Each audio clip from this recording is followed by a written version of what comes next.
Man, I love talking to this artist and I'm excited. I'm super excited to see what they have to bring today because they took a nice little hiatus, but they're getting back into the scene. So let's welcome them back into the scene. Let's give it up for Jannay. Let's go, let's go, let's go.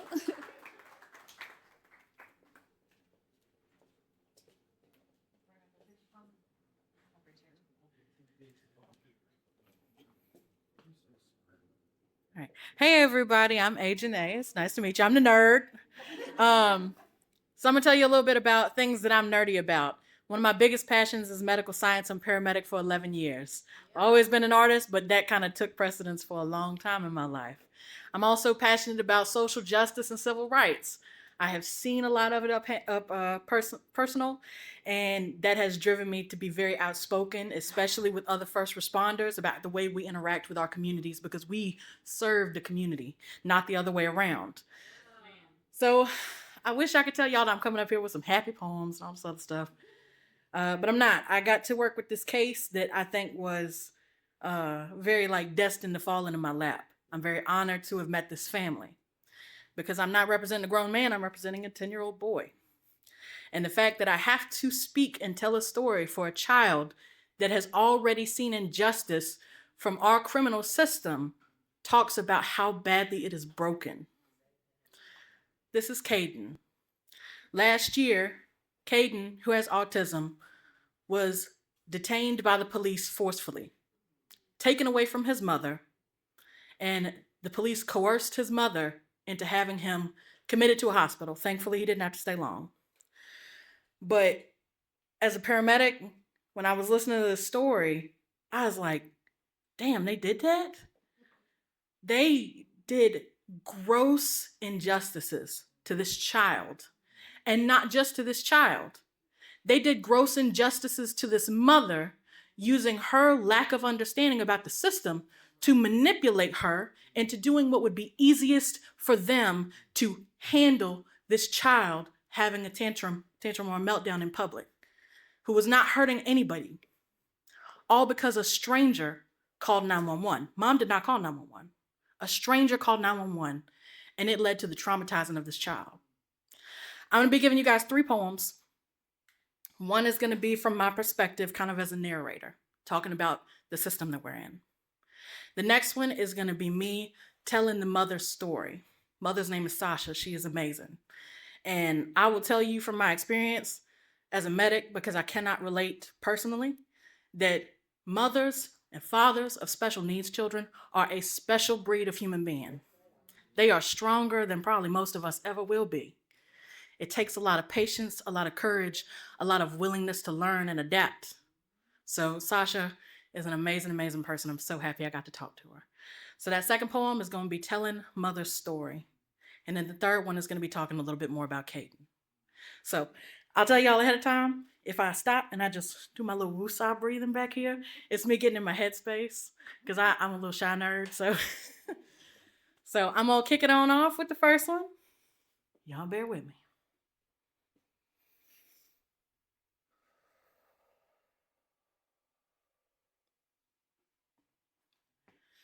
Don't we all fear for America's children, Black children, to be mishandled into another gross statistic?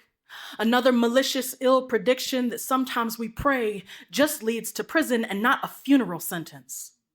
There doesn't seem to be a safe age to walk the streets in a hoodie, to drive a car, to come out with your hands up, to be mentally ill or neurologically different, to turn your back, to exist as brown or Black in America. Today's story is about a 10-year-old, which sounds way too young to know what injustice must feel like, because it is. All because this boy's brain works just a little different. A boy who couldn't understand a change in his routine that was unforeseen, leading to him lashing out at his mom and no one else. He was hurting no one else, and an onlooker called the police. Turned this into his first time in handcuffs, in a police car, being stripped of his autonomy and dignity, and hell, even his clothes. At 10 years old, he might as well have been buckled into the passenger seat, doing as he's told, and classified as reaching while trying to get an ID. Might as well have been hands in his pockets, hood up and minding his business while he's walking the streets. It only takes a quick bias to summon misfortune, to bring violence or trials from people who swore to keep the peace.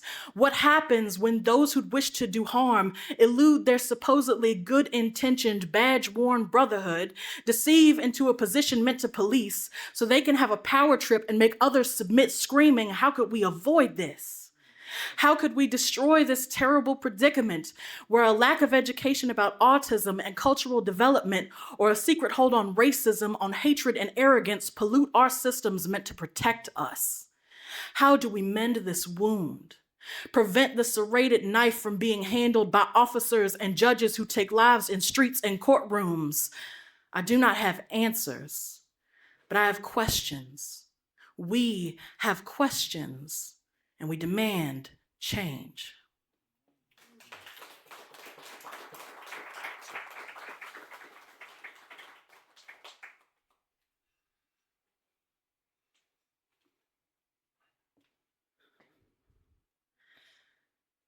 Have you ever feared for your son? Felt so overwhelmed and ready to give up? Think that it's just another day when one person's need to be involved comes along and messes everything up? I've had run-ins with the law and my son before. He has autism, and those moments he gets worked up can be just enough to scare the general unknowing public, and I'm learning as I go. But this time, I felt so out of touch with what happened, so far from in control, and I dared too close, caught the police bragging as if they'd caught a criminal and not a 10-year-old, advising me they were so close to tasing him that they had to misreport his age, make him 12 so that they could legally take an electrical discharge if his meltdown didn't go their way. I didn't even call them here. I didn't ask for any of this. Not their help or my son's being overwhelmed. If they had any training, maybe they'd know that he needed some time, someone calm to help him get right. Hell, he was almost there before they yanked him out the seat, took him out to the street and cuffed his wrists over concrete. He just needed some space. Not cops in his face while I say he's autistic on repeat. They say, I know and I'm defeated. Watch my son get taken from me. Got told to go to the magistrates. They said I needed to take out an IVC. My phone's dead. I can't phone a friend. IVC, I ask, what does that mean? They say, if you don't sign, we'll handle it. And all I can think is, what does handle it mean? I just want my son back. And I signed a document thinking maybe it meant that, and it didn't. I got coerced into having him committed, only to be later told that he didn't need it. Not that I thought any different. My boy didn't do anything wrong, just was himself with too nosy a witness. Someone who thought they were doing right by demonizing a black boy who couldn't calm down in an instant. And have you ever feared for your son? Afraid to take him in public for the strangers who'd lock him up. Afraid to let him be different when that's excuse enough for some cops to play rough, for someone to take away my rights as a mom and find my boy in a hospital, stripped with blood drawn, and I wasn't even involved. Have you ever feared? Have you ever feared that walking out the door welcomes horrors that shouldn't be real? That someone else could tell police there's violence from a man and it leads to your school-aged baby getting killed? It hasn't come to that, but I'll be honest, I'm scared.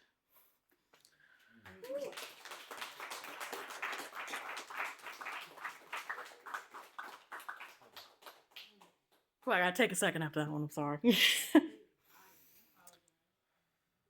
I heard that story from Mom and I was like tearing up on the phone with her. We're both tearing up. I'm like, I'm so sad to have you, baby.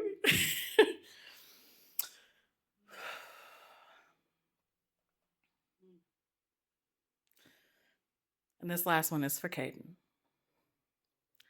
That boy, he's a trip. Loves drumming and music, especially some cymbals made from Mama's pot lids. He likes to play on the phone and hang with other kids. That boy, he's fast, plays hard on the field and does well in class. He's in the Special Olympics, and I know he'll do great. He practically defies physics. That boy, he dreams. Even though he doesn't speak, I can see in his eyes that he's got big feelings, wants to do big things despite autism's unique dealings. That boy, he weeps, remembers things in a flash but can't put them into words, holds out invisibly bound wrists and cries for his family over a traumatic detainment. That boy, he's afraid, recognizes the uniform and the time he felt unsafe. His anxiety spikes without warning.